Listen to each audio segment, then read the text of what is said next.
meilleurs. Tous sont meilleurs. C'est une émission qui accompagne les enfants à exprimer leur plein potentiel. Tous sont meilleurs aide les parents à mieux connaître leur rôle dans le suivi et l'accompagnement des enfants.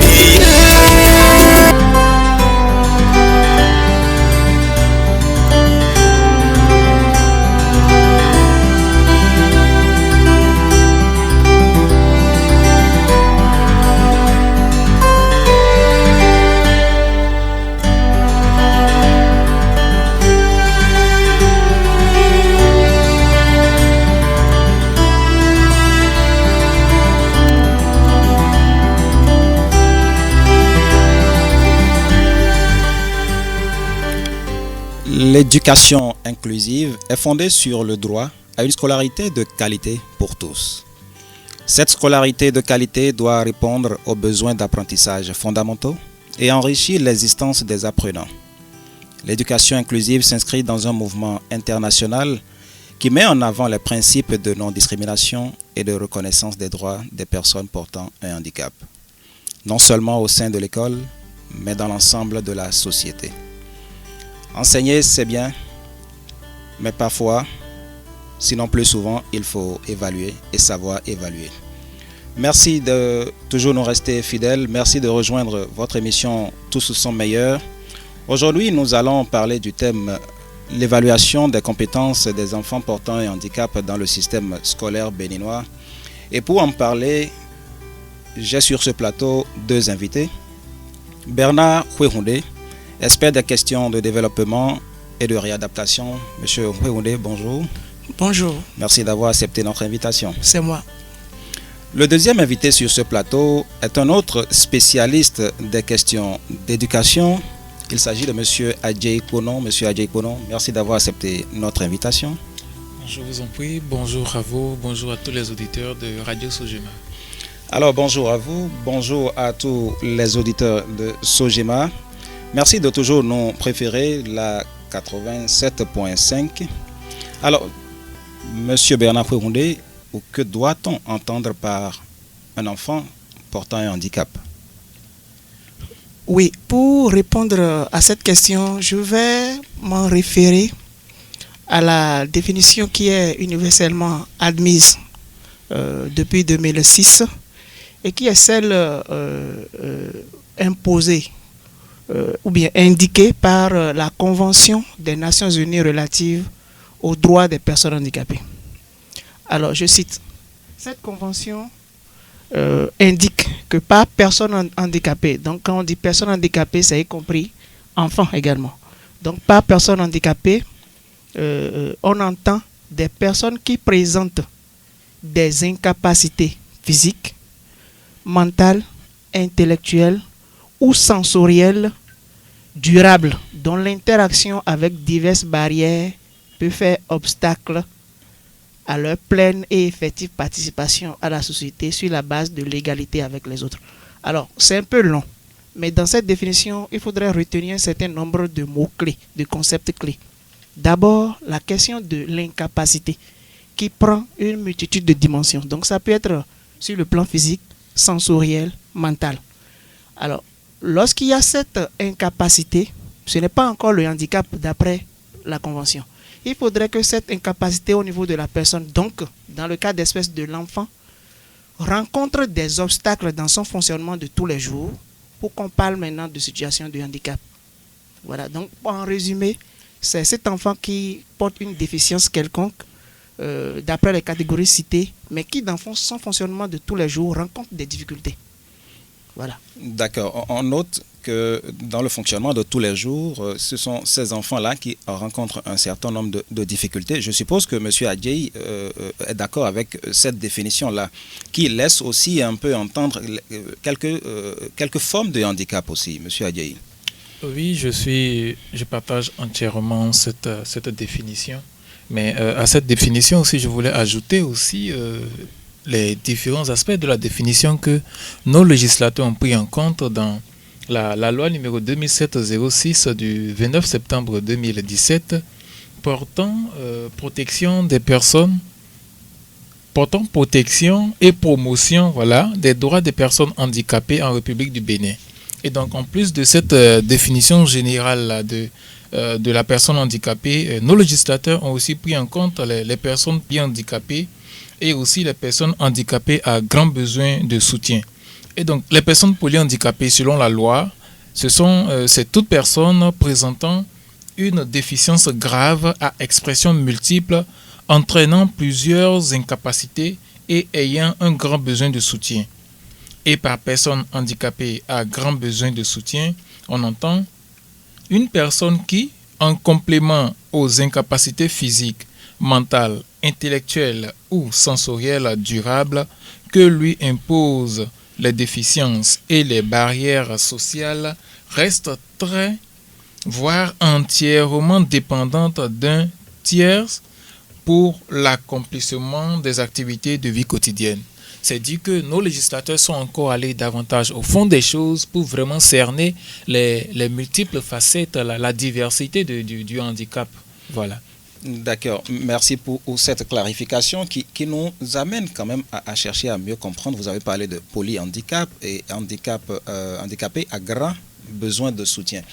Moi, je voudrais de façon concrète que vous puissiez nous donner quelques exemples. Quand on parle de polyhandicap, par exemple, on peut y classer quel type de handicap, handicap auditif, ainsi de suite. On peut classer qui, par exemple? Alors, quand on dit polyhandicapé, déjà à travers le terme poly, c'est pour dire que ce sont des personnes qui portent plusieurs handicaps. Ces personnes apportent plusieurs handicaps dans le sens où d'habitude, ce qu'on constate généralement, c'est comme vous l'avez dit, quelqu'un qui a peut-être un handicap auditif ou quelqu'un qui a un handicap visuel ou quelqu'un qui a un handicap intellectuel, ainsi de suite. Donc, vous voyez, dans ces cas-là, ce sont des cas séparés. Donc, ce sont des handicaps bien spécifiques, identifiés et individuels, sinon uniques. Mais il y a de ces personnes-là qui, au fil du temps, vous constatez qu'en plus du handicap intellectuels qu'ils ont, il y a peut-être un handicap physique aussi qui s'ajoute, peut-être la vue ou bien peut-être ils sont peut-être aveugles ou encore soumis. Et en plus de cela encore, il y a d'autres handicaps qui peuvent s'ajouter. Vous voyez, c'est ça les polyhandicapés. Alors que généralement, ce qu'on voit, ce sont des handicaps en sens unique, comme je le dis. Alors, après ça, les handicapés à grand besoin de soutien. Il y a certaines personnes qui, à cause de leur handicap, ne sont pratiquement plus capables de ne rien faire. Vous voyez, et quand vous entrez par exemple dans certaines familles, dans certains milieux, vous voyez des enfants qui sont pratiquement totalement à la charge de leurs parents parce qu'ils ne peuvent rien faire à cause de leur handicap. Un enfant qui a par exemple un handicap intellectuel grave ne pourra plus, ne pourra plus réfléchir, il n'a plus le contrôle de ses sens même pratiquement. Et il en est de même aussi pour ces enfants-là qui ont de grands handicaps physiques aussi. Et c'est tellement profond qu'ils ne peuvent pas se mouvoir, ils ne peuvent pas manger, ils ne peuvent rien faire.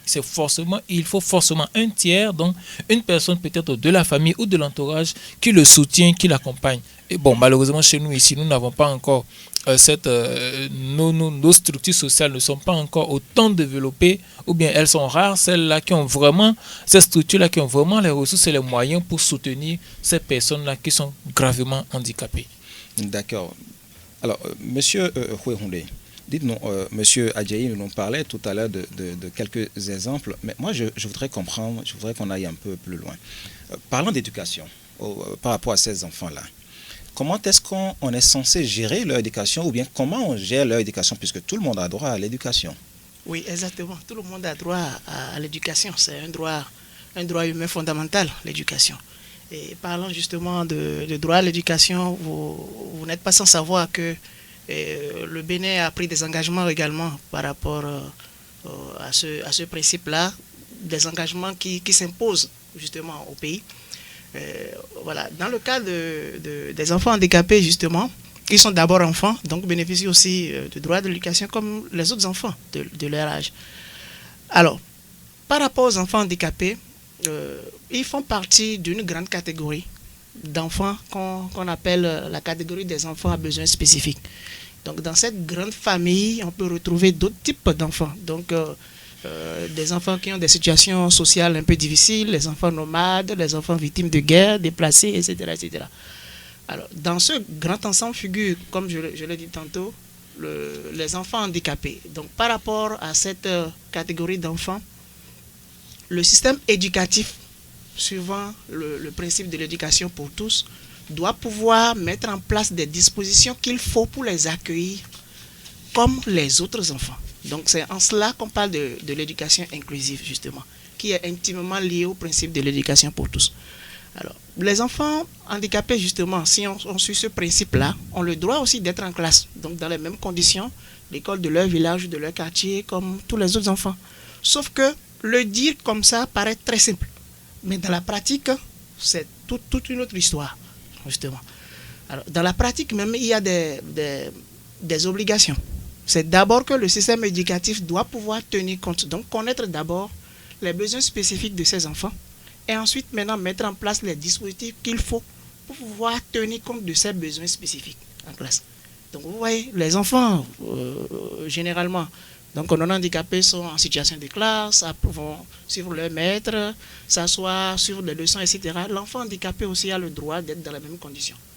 Mais en tenant compte de son handicap et de ses besoins spécifiques maintenant, il faut adapter la façon de dérouler le cours, il faut adapter la classe, etc. Oui, mais quand vous le dites comme ça, je suppose par exemple que dans une salle de classe, on a un enfant qui porte un handicap visuel.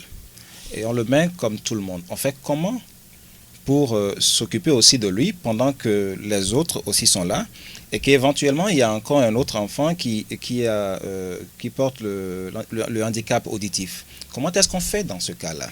Alors, suivant le principe, comme j'ai commencé par le dire, c'est d'abord connaître les besoins spécifiques de chaque enfant. Oui, mais là on les connaît. De cet enfant, par exemple, qui a un handicap visuel, oui. On sait que cet enfant ne pourra pas voir comme les autres. Oui. Du coup, le maître ou l'enseignant qui va écrire au tableau saura que quand il va écrire au tableau, cet enfant ne pourra pas suivre, par exemple. Donc, il va falloir qu'il adapte alors sa façon de dérouler le cours. Par exemple, ne plus mettre l'accent sur l'écrit au tableau. Donc, mettre l'accent plutôt sur ce qui est oral. Et peut-être, je dis n'importe quoi, peut-être permettre à l'enfant aussi d'avoir, par exemple, un enregistreur et enregistrer, puisqu'il ne peut pas voir. Donc, on ne peut pas exiger de cet enfant-là, par exemple, qu'il fasse l'exercice au tableau. Si le maître doit montrer, par exemple, des planches, des schémas, etc., cet enfant ne pourra pas. Donc, le maître saura que si je montre, par exemple, une image, je suis obligé de décrire l'image à l'oral pour que l'enfant comprenne ce qui se passe. Oui, mais donc c'est comme là, si on prend encore le cas de celui qui, en fait, voit, mais ne peut pas entendre, c'est-à-dire que l'enseignant est encore obligé de faire le même exercice. On demande là à l'enfant de faire c'est plus qu'un double travail. Exactement. Ce n'est pas que double travail, c'est une multitude de travail si on doit tenir compte des besoins spécifiques. Et c'est pour cela, en tout cas, en ce qui me concerne, souvent au cours des formations, des séminaires, on dit oui, l'éducation inclusive, d'accord, mais la mettre en pratique, il faut savoir raison garder. Donc, savoir, on ne peut pas inclure pour inclure. Donc, on n'inclut pas tout le monde en même temps, mais c'est avec méthode, il faut savoir comment s'y prendre pour que tous les enfants puissent être concernés, pris en compte. Voilà. D'accord. Monsieur Adjei, je ne sais pas, je voudrais bien toujours revenir à cet exemple-là. Est-ce que vous, personnellement, vous avez déjà eu affaire à ces cas-là? Et comment est-ce que l'enseignant a, par exemple, pu réussir? Alors, merci. Je vais aller dans le même sens que mon prédécesseur pour dire que selon les différents cas d'handicap, les enfants ont différents besoins. Et c'est selon ces besoins-là qu'il faut adapter l'enseignement. Quand vous allez par exemple dans certains centres, et notamment je prends l'exemple du centre de Louo qui est à Porto Novo, vous avez des salles dans lesquelles il y a à la fois des enfants dits normaux et des enfants porteurs de handicap. Là, ce sont des handicapés auditifs. Vous voyez, ce sont pour la plupart des handicapés auditifs. Alors, dans la classe, il y a deux enseignants. Un enseignant qui s'occupe des enfants dits normaux et un autre qui s'occupe des enfants porteurs de handicap auditif, donc les enfants qui n'entendent pas.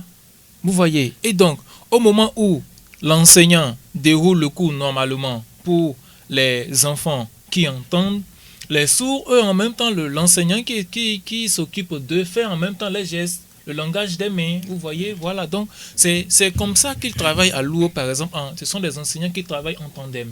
Et donc, c'est ce genre de cas-là qu'il faut arriver à dupliquer dans l'ensemble du système éducatif. Et donc, soit on prend des enseignants qui à la fois sont, j'allais dire, qui ont ces multiples compétences-là. À la fois, ils gèrent à la fois les enfants dits normaux, ils gèrent à la fois aussi les enfants handicapés. Ou soit alors, on entre dans cette perspective-là d'enseignants en tandem. Et donc, un enseignant qui s'occupe des enfants dits normaux et l'autre en même temps que celui qui s'occupe des enfants dits normaux qu'on déroule le cours, celui qui est à côté aussi, qui s'occupe des enfants handicapés aussi déroule le cours. Mais le défi ici, c'est quand vous vous retrouvez alors dans des salles de classe où il y a des enfants polyhandicapés, comme je l'ai dit tout à l'heure selon la définition. Et donc, c'est là l'autre défi, c'est là l'autre enjeu. Et donc, le défi de l'inclusion aujourd'hui, les défis de l'inclusion aujourd'hui, c'est comment est-ce qu'on se positionne par rapport à cet accompagnement-là des enfants, puisqu'ils ont tous droit à l'éducation, comment est-ce qu'on fait pour que dans la même classe, il y a les enfants dits normaux, il y a aussi les enfants porteurs de handicap, et tous ceux-là ont droit au même accompagnement, à la même éducation. D'accord, tout cela ont droit aux mêmes accompagnements, à la même éducation. Mais en fait, quand vous parlez, moi j'ai l'impression que là, on parle d'un cas isolé qui marche bien, puisque en parlant aussi, vous avez dit qu'il faut les dupliquer.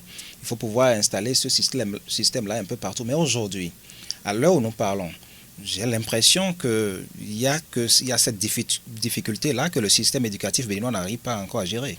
C'est effectivement vrai, c'est une difficulté que le système éducatif n'arrive pas encore à gérer parce que nous avons déjà des déficits d'enseignants que le gouvernement a tenté de combler avec les aspirants au métier d'enseignant. Alors imaginez tout ce que cela va impliquer alors de recruter des enseignants spécifiquement pour les enfants porteurs de handicap. Et donc, le défi ici, c'est tout ce que cela peut engendrer comme dépenses budgétaires pour le gouvernement, mais aussi comme dépenses infrastructurelles, parce que déjà, en termes d'accessibilité, par exemple, quand vous regardez tous nos établissements, ils ne sont pas aux normes ergonomiques. Aux normes ergonomiques dans le sens où il faut permettre à tous les enfants d'accéder d'abord à l'école et ensuite de pouvoir s'installer en classe. Vous voyez. Et donc, c'est ce qu'il faut en termes d'accessibilité pour un enfant dit normal, c'est quoi? Il y a les escaliers qui sont là, qui lui suffisent, c'est bon. Mais un enfant qui est en fauteuil roulant, par exemple, il faut une rampe d'accès à l'école. Vous voyez, et ensuite, accéder à l'école maintenant, quand il s'installe en classe, il faut qu'on puisse aménager la classe de sorte qu'il puisse s'installer lui. Et en plus de lui, imaginez encore tous les autres enfants porteurs de handicap. Et donc, le système éducatif béninois est encore loin, mais il continue de faire son chemin. Et déjà, quand vous écoutez les différents acteurs, quelque chose se fait, même si ça avance timidement. Quelque chose se fait, même si cela avance timidement. Monsieur Huehondé, moi je voudrais qu'on revienne maintenant sur comment évaluer. Parce que j'ai cru comprendre que d'une façon ou d'une autre, on essaye de dispenser les mêmes cours à tous les élèves, mais de façon spécifique. Alors, on est en période d'examen, il faut les évaluer. Est-ce qu'il y a des difficultés particulières pour évaluer de façon efficiente ces apprenants portant un handicap? Oui, de façon évidente, il y a des difficultés. Il y a des difficultés, il y a des initiatives de correction, mais il y a des difficultés de la même manière qu'il y a des difficultés pour dispenser l'enseignement, pour prendre en charge les enfants handicapés dans les salles de classe, dans les écoles. De cette même manière, il y a des difficultés. Déjà, vous voyez déjà que l'enseignement est déjà compliqué. La prise en charge de l'enfant handicapé en situation de classe est déjà compliquée. Quelle est la méthode qu'il faut utiliser? Comment tenir compte de façon spécifique des besoins de cet enfant-là parmi les nombreux autres besoins des autres enfants? D'accord? Et maintenant, de cette même manière, l'évaluation également aussi présente des difficultés. D'abord, qu'est-ce qu'on évalue? C'est la question fondamentale que nous, en tant qu'observateurs, on pose d'abord. Qu'est-ce qu'on évalue réellement dans le système éducatif au niveau des apprenants? Est-ce qu'on apprend, on évalue au niveau de l'enfant sa capacité à retenir les leçons, à pouvoir répliquer, répéter par exemple les exercices, les enseignements que le maître a donnés? Ou bien est-ce qu'on évalue par exemple des compétences? Je parle réellement des compétences, ce ne sont pas des leçons bûchées, mais des compétences réelles de l'enfant. Et de quelle manière, quel outil on utilise? Donc c'est à tous ces niveaux-là que se retrouve la difficulté. Je vais prendre des exemples concrets. Prenons par exemple un enfant qui a une déficience auditive. Vous savez, depuis quelques années, la dictée est revenue comme épreuve aux différents examens, notamment au CP. Et voilà. Un enfant, par exemple, qui a une déficience auditive, est-ce qu'on va lui faire une dictée comme les autres enfants qui n'ont pas de déficience auditive? C'est la question. Alors, on adapte l'épreuve, justement, à sa déficience. Une dictée, il doit entendre. Une dictée, il doit écouter, il doit pouvoir entendre. Voilà, mais voilà que la personne a une déficience auditive. On fait comment dans ce cas? On adapte l'épreuve. Comment? La pratique qui est plus populaire, c'est que on fait l'épreuve de dictée. Cette fois-ci, c'est écrit. C'est un test qui est écrit, truffé de fautes qu'on remet à l'enfant. Puisqu'il peut voir et lire, et bien l'enfant corrige. C'est sa forme de dictée, ça. Donc, c'est ça qui est la pratique qui est un peu populaire dans beaucoup de pays par rapport à l'épreuve de dictée. Mais ce n'est pas que ça. Il y a souvent une citation, une image que nous utilisons souvent. Lorsque vous voulez évaluer, par exemple, un enfant par rapport à sa capacité à grimper dans un arbre, vous voyez qu'il y a un problème qui se pose. Donc, par rapport aux enfants handicapés en général, c'est cela.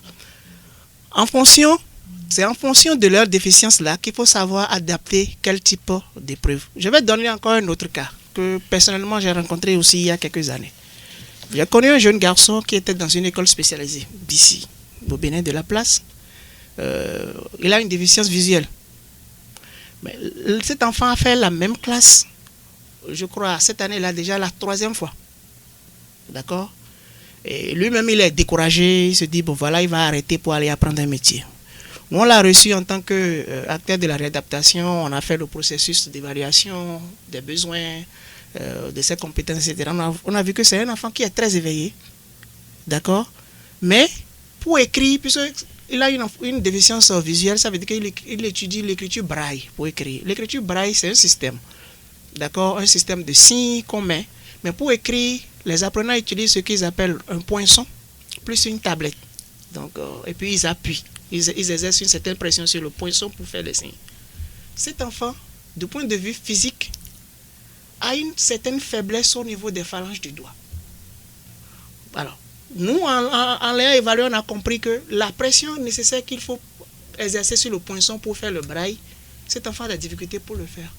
Du coup, toutes les épreuves, même prendre des cours en classe, il a des difficultés pour écrire. Et pour cela, il échoue à chaque fois. Nous, notre réflexion, c'est pour ce genre d'enfant, pourquoi ne pas, par exemple, lui administrer des épreuves, une évaluation orale? Ça, c'est la question.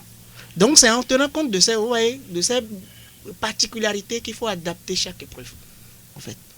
D'accord. On comprend donc, que selon les difficultés, il y a donc des méthodes à adapter. Monsieur Adjei Ponon, est-ce qu'il y a encore d'autres exemples de méthodes que vous pouvez nous donner? Alors, il y a plusieurs manières d'évaluer les enfants porteurs de handicap, mais puisque nous sommes dans notre contexte ici, déjà, il faut dire que l'évaluation, au niveau du Bénin, le principal texte généralement auquel on se réfère, c'est surtout un décret du ministère des Enseignements maternels, un arrêté du ministère des Enseignements maternels, c'est l'arrêté 2008-12 du 19 février 2008, portant institution du certificat d'études primaires des personnes à besoins spécifiques, malvoyants, non-voyants et tout ça. Et donc, dans ce texte-là, la principale avancée que nous avons là, c'est que les personnes porteuses de handicap ont 15 minutes de plus pour leur évaluation. Et donc, au moment où les autres apprenants composent pendant 1 heure de temps, ils ont 15 minutes de plus.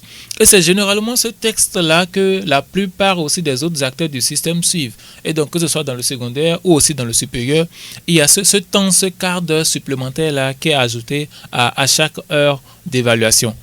Maintenant, quand vous allez par exemple, selon les différents centres, au centre par exemple de Segbeya, voilà, le centre de Segbeya par exemple, où la plupart des jeunes qui sont là-bas vont au CEG Segbeya à Akpakpa, ce sont des apprenants qui bénéficient d'un certain accompagnement au moment des évaluations.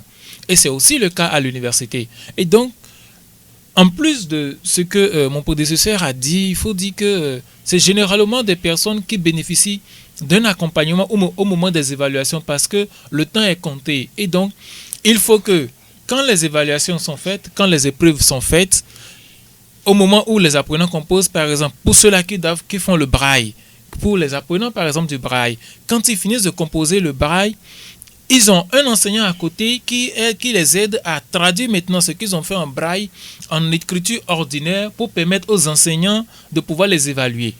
Et donc, c'est plusieurs dispositifs qui sont mis en place, mais le défi ici, c'est la reconnaissance effective de ces différents dispositifs-là et que cela soit clairement signifié, clairement signifié, clairement expliqué dans des textes d'application comme des décrets ou des arrêtés. Et justement, à ce propos, il y a la nouvelle loi que j'ai citée tout à l'heure, la loi 2017 sur la promotion et la protection des droits des personnes handicapées, qui explique qu'il y a plusieurs décrets d'application qui doivent être pris pour accompagner ces personnes handicapées-là. Et donc aujourd'hui, en plus de l'enseignement, il y a la véritable question de l'évaluation des personnes porteuses de handicap, parce que comme vous le savez, les handicaps se présentent sous plusieurs facettes, et à chacune de ces facettes-là, à chacun de ces plans-là, à chacun de ces types d'handicap-là, il faut adapter une évaluation pour véritablement permettre l'équité dans notre système éducatif. Pour véritablement permettre l'équité dans notre système éducatif. En préparant cette émission, on a eu l'honneur d'aller vers une dame en situation de classe. Elle est enseignante d'espagnol en situation de classe auprès des enfants portant le handicap auditif. Nous allons l'écouter pour revenir juste après. On entend par un enfant handicapé, un enfant ayant un retard mental, une déficience auditive, y compris la surdité, un trouble de la parole ou du langage, un trouble émotionnel grave ou des déficiences multiples, et qui, en raison de cette déficience, ont besoin d'une éducation spécialisée. Nous ne pouvons pas dire qu'il y a une difficulté à évaluer un enfant handicapé, parce que, étant donné que l'enfant est handicapé est dans une école spécialisée et il a des enseignants formés pour l'aider à apprendre, cet enfant-là pourra s'en sortir facilement.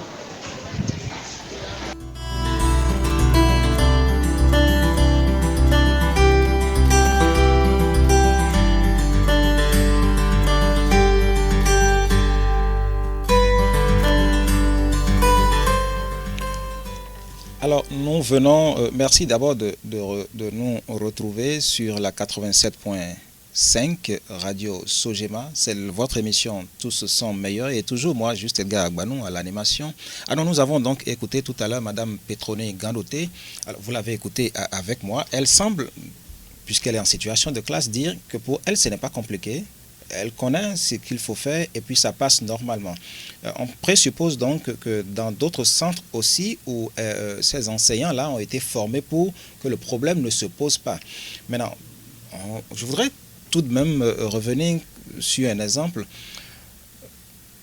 Un handicapé visuel plus un handicap, quelqu'un portant un handicap auditif dans la même salle. Là aussi, il faut éventuellement deux enseignants, comme le disait M. Adjei, ou on fait comment? Oui, déjà, de mon point de vue, mettre dans la même situation de classe un enfant avec une déficience auditive et un enfant avec une déficience visuelle dans la même situation de classe, techniquement, c'est compliqué, voire impossible. Donc, voilà aussi de petits aspects sur lesquels il faut vraiment travailler intellectuellement et techniquement dans le processus de l'éducation inclusive. Il faut savoir quel type de combinaison faire. C'est pour ça que j'ai dit, le concept de l'éducation inclusive a dressé les principes qu'il faut respecter. Voilà, les enfants ont le droit d'être dans la même situation de classe, mais sur le plan technique, il faut savoir quel type de combinaison faire. Je m'explique par rapport à ce cas-là que vous évoquez. Un enfant qui a une déficience visuelle développe une mémoire auditive. Ce qui veut dire quoi? Dans le déroulement de l'enseignement jusqu'à l'évaluation, le maître doit pouvoir développer sa pédagogie en se basant sur des outils auditifs. D'accord? Par contre, un enfant qui a une déficience auditive va développer une mémoire visuelle. Donc, c'est ce que lui va voir, etc., qui va marcher. Donc, l'oral ce qui est auditif ne compte pas. Donc, alors, comment un enseignant peut dérouler un cours, soit en se passant de ce qui est oral ou en se passant de ce qui est visuel? C'est compliqué. Donc, cette combinaison, techniquement, sur le plan pédagogique, ça ne marchera pas.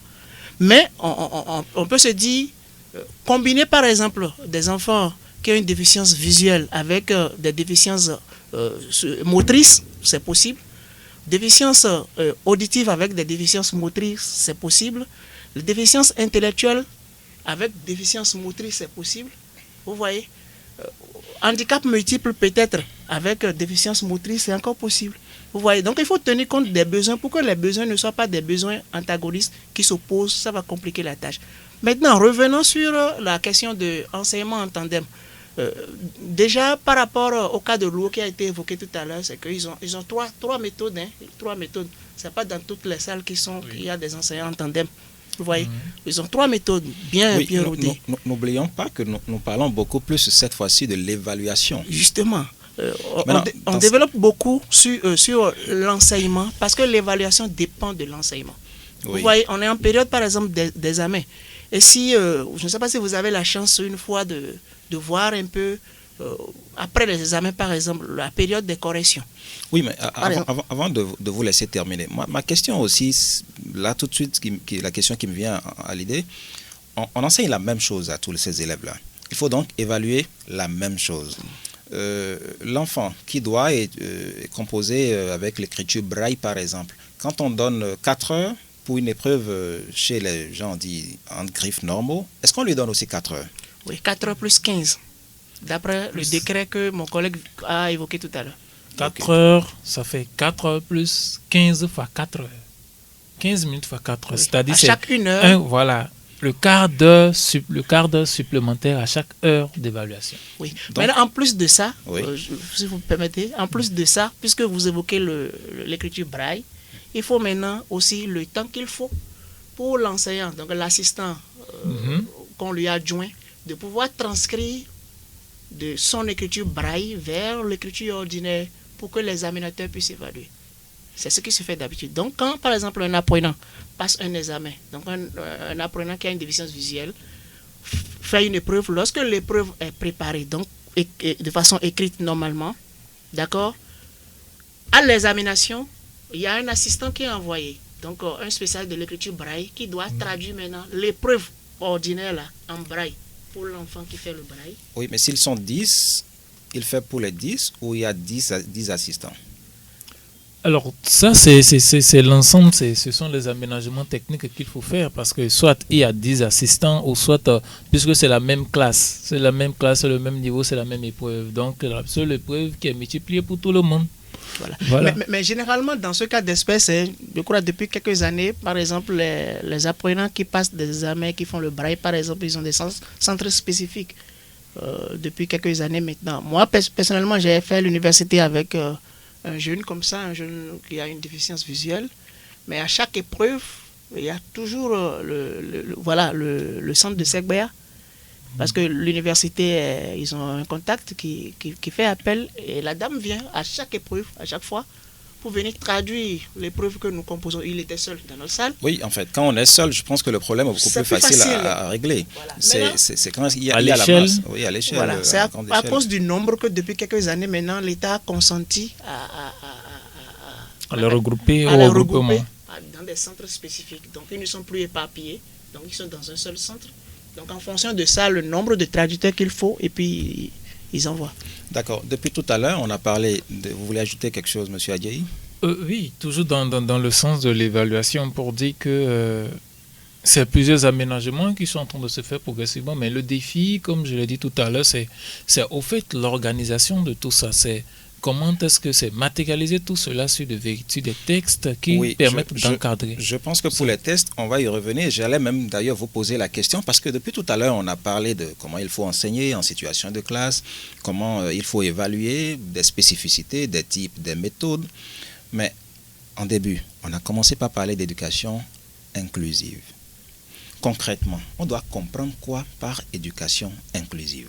Monsieur Adjaï. Alors, l'éducation inclusive, pour être tout simple, c'est dire que nous avons tous droit à l'éducation. Et dans une même classe, on peut avoir des enfants dits normaux et des enfants porteurs de handicap. Et on leur enseigne la même chose dans les mêmes conditions, mais avec des moyens différents, avec des méthodes différentes. Si l'enfant ordinaire doit au cours dérouler de façon ordinaire parce qu'il entend, parce qu'il voit, l'enfant par exemple sourd, l'enfant aveugle a besoin de quelqu'un aussi qui lui traduit ce qui est enseigné à l'autre enfant aussi. On le lui traduit aussi selon sa façon de comprendre les choses. C'est ça l'éducation inclusive. Nous avons tous droit à la même chose, aux mêmes enseignements dans les mêmes conditions. D'accord. Maintenant, de façon pratique, puisque tout ce dont on parlait, ce sont les difficultés. Mais de façon pratique, aujourd'hui, au Bénin, on en est où? Au Bénin, nous en sommes encore loin. Les réflexions se mènent. Il y a certains centres qu'on peut dire qui sortent de l'ordinaire, comme l'UO par exemple. Il y a certains enseignants aussi qui, au fur et à mesure, acquièrent des compétences dans le domaine, mais le défi demeure toujours. Le défi demeure toujours pour véritablement en arriver à l'inclusion. Généralement, on est dans des cas peut-être d'intégration ou alors des cas d'adaptation et tout ça, mais l'inclusion, nous en sommes encore véritablement loin. Nous en sommes véritablement encore loin. Cela m'amène à poser la question à M. Bernard Fouéroundé.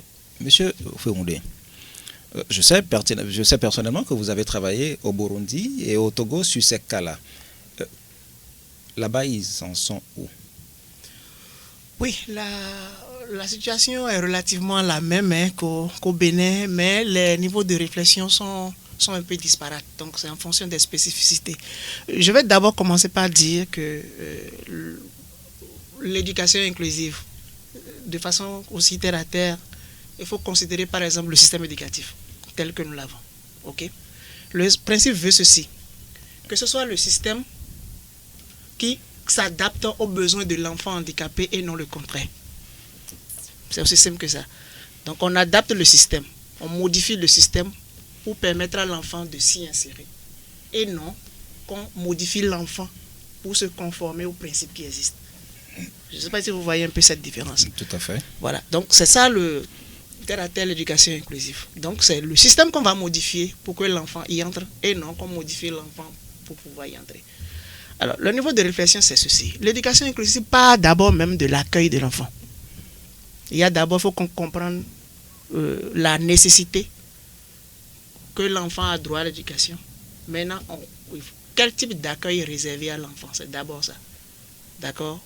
On travaille l'accueil. Aujourd'hui, par exemple, au Bénin, nous avons un règlement intérieur des établissements maternels et primaires qu'on a considéré comme une grande avancée. Mais lorsque vous interrogez ce règlement intérieur, je crois, qui est en vigueur depuis presque 3 ans maintenant, ce règlement intérieur dit enjoint aux responsables d'établissement d'accueillir les enfants. Mais ce règlement intérieur ne fait pas cas des enfants handicapés intellectuels. Et même là encore, quand on dit d'accueillir, ça ne s'arrête pas là. Ce n'est pas ça l'éducation inclusive. Et c'est là qu'on trouve le point commun entre tous les pays. C'est qu'on a tendance à croire que l'éducation inclusive, c'est qu'on accepte les enfants à l'école et ça s'arrête là. Non, l'enfant peut être dans une salle de classe et ne pas participer du tout à la situation de classe. Et ça, ce n'est pas l'éducation inclusive. Donc, ce n'est pas la présence de l'enfant en classe qui fait l'éducation inclusive. Et c'est là où je vais aborder le deuxième principe. C'est-à-dire quoi? Ce dont on a discuté longuement, la pédagogie. On parle de pédagogie différentielle ou de pédagogie différenciée. Le fait de prendre en compte les besoins spécifiques de chaque enfant dans la façon de dérouler les cours, avec les outils qui accompagnent. À ce niveau également, les pays sont à des niveaux différents. Vous voyez, aujourd'hui, par exemple, au Togo, au Burkina Faso et aussi au Bénin, par exemple, on a un manuel de formation qui a été édité pour pouvoir former les enseignants. Sauf que la formation des enseignants, ça traîne. Parce qu'on ne sait pas par quel bout prendre. Au Burundi également aussi. Vous voyez, au Burundi, ils n'ont pas encore réellement, ils sont un peu plus en arrière par rapport au Togo, au Bénin. Parce que il y a de cela 3 ans, il y a de cela seulement 3 ans, qu'une jeune fille que j'ai eu la chance même de rencontrer, qui a une déficience visuelle, elle est la première au Burundi qui a pu décrocher son baccalauréat en étant partie d'une école d'enseignement spécialisé. Vous voyez un peu. Donc, les niveaux d'avancée sont différents. C'est toujours l'étape de réflexion. Et puis, voilà. Les niveaux d'avancée sont différents. On peut retenir que le Bénin est en avant sur un certain nombre de pays, mais qu'il y a encore beaucoup à faire. Un dernier mot, Monsieur Adjei, pour qu'on sorte de cette émission. Alors, mon dernier mot, ce serait d'abord d'inviter nos autorités à nous aider à faire de l'éducation inclusive une réalité, ne serait-ce déjà que sur les textes d'abord, pour demander au gouvernement de bien vouloir prendre les différents décrets les décrets d'application de la nouvelle loi sur les personnes porteuses de handicap. L'autre chose aussi, c'est d'inviter toujours le gouvernement à la réouverture encore des écoles normales d'instituteurs, et aussi à renforcer les écoles normales pour le secondaire, parce que pour permettre la formation véritable des enseignants en matière d'inclusion, en matière d'accompagnement des enfants porteurs de handicap. Merci beaucoup à vous, Monsieur Fouéhoundé. Un dernier mot, rapidement, en 30 secondes. Voilà, je crois que le gouvernement du Bénin, les acteurs de l'éducation au Bénin, aujourd'hui, ont besoin de choisir le modèle d'éducation inclusive qu'il faut pour le Bénin. Un peu comme le Togo ou le Burkina Faso. Il y a un modèle qui est connu, on sait que voici le modèle que nous appliquons. Au Bénin, actuellement, on ne connaît pas le modèle, ce qui pose tout le problème, en fait. Voilà. Ce qui cause tout le problème, je suppose, et je sais en tout cas que les autorités sont à l'écoute. L'évaluation doit permettre de mesurer le degré d'acquisition des connaissances et des compétences. Ainsi, la progression des élèves afin de les accompagner le mieux et le plus loin possible dans leur apprentissage. L'objectif général d'une évaluation inclusive est de prévenir les risques de discrimination, voire d'exclusion, auxquels pourraient être exposés certains élèves, afin que chacun puisse trouver place dans l'école et que soit garantie l'égalité pour tous. Mesdames, Mesdemoiselles et Messieurs, merci de nous avoir suivis. C'était Tous sont meilleurs. Rendez-vous mercredi prochain, même heure, même fréquence. C'était Juste Edgar Agbanou et ses deux invités, M. Bernard Fouéhoundé et Adjei Kounon. Nous avions discuté de l'évaluation des compétences des enfants portant un handicap dans le système scolaire béninois.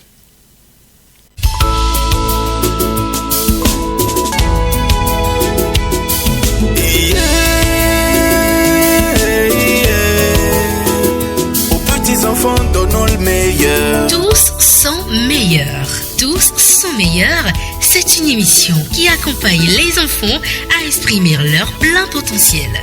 Tous sont meilleurs aide les parents à mieux connaître leur rôle dans le suivi et l'accompagnement des enfants.